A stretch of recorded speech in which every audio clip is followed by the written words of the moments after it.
சென்னை மெரினா கடற்கரையில் இந்திய விமானப்படை சார்பில் இன்று பிரம்மாண்ட வான் சாகச நிகழ்ச்சி நடைபெறவுள்ளது.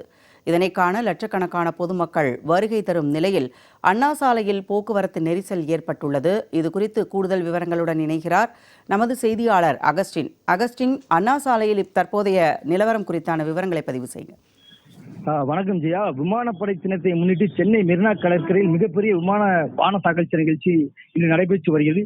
கண்களுக்கு விருந்தாக அமையுள்ள இந்த சாகச நிகழ்ச்சியை காண பொதுமக்களுக்கு இலவசமாகவே அழைப்பு விடுக்கின்றனர். இந்த நிகழ்ச்சியை சாதனை நிகழ்வாக மாற்ற பொதுமக்கள் அதிக அளவில் பங்கேற்க வேண்டும் என்றும் ஏற்கனவே விமானப்படை அறிவித்துள்ளது. இந்த வகையில் சுமார் 15 லட்சத்திற்கும் மேற்பட்ட மக்கள் இந்த நிகழ்ச்சியை காண வர உள்ளனர். இந்த நிகழ்வை லிம்கா சாதனை புத்தகத்திலும் பதிய விருப்பம் தெரிவித்துள்ளது விமானப்படை.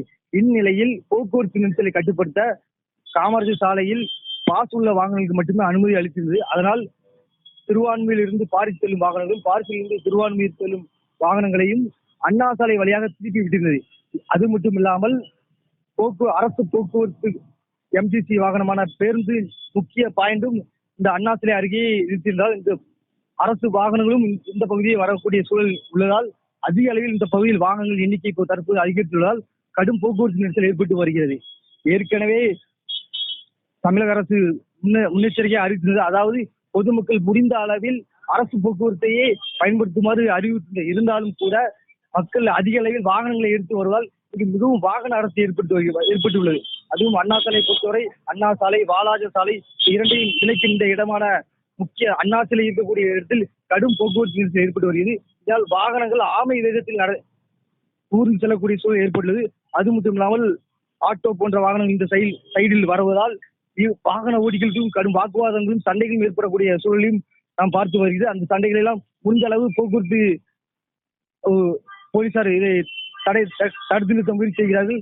அதனால் இன்னும் நிகழ்ச்சி நடைபெற 2 மணி நேரம் இருக்கக்கூடிய சூழலில் தற்போதே இந்த அளவு போக்குவரத்து நெரிசல் இருக்கக்கூடிய சூழலில் இன்னும் போக்குவரத்து நெரிசல் அதிகரிக்கத்தான் வாய்ப்பு உள்ளது. எனவே இன்னும் முன்னெச்சரிக்கையாக தமிழக அரசு இந்த போக்குவரத்து நெரிசலை கட்டுப்படுத்த முன்னெச்சரிக்கை நடவடிக்கைகளை எடுத்திருக்க வேண்டும். ஆனால் அவர்கள் நடவடிக்கை எடுக்க தவறிவிட்டார்கள்.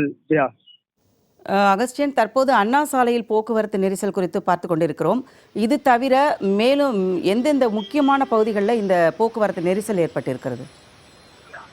அண்ணா சாலை, அது மட்டும் இல்லாமல் வாலாஜர் சாலை, இவர்கள் ஏற்கனவே பிரதான சாலையான காமராஜர் சாலையில் ஒன்லி பாஸ் உள்ளவர்களுக்கு மட்டுமே அழைப்பு விடுக்கிறார்கள். அதான் முக்கியமான சாலையாக இருக்கு. அந்த இடத்தில் போக்குவரத்தை கட்டுப்படுத்த இவர்கள் பாஸ் இல்லாத பொதுமக்களை அண்ணா சாலையையும் வாலாஜர் சாலையும் பயன்படுத்திக் கொள்ளுமாறு அனுமதி அளித்ததால் முக்கியமான பிரதான சாலையான சென்னை இதயமாக பார்க்கப்படக்கூடிய அண்ணா சாலையும் வாலாஜர் சாலையிலும் கடும் போக்குவரத்து நெரிசல் ஏற்பட்டு வருகிறது. போக்குவரத்து நெரிசல் குறித்தான விவரங்களோடு இணைந்தமைக்கு நன்றி அகஸ்டின்.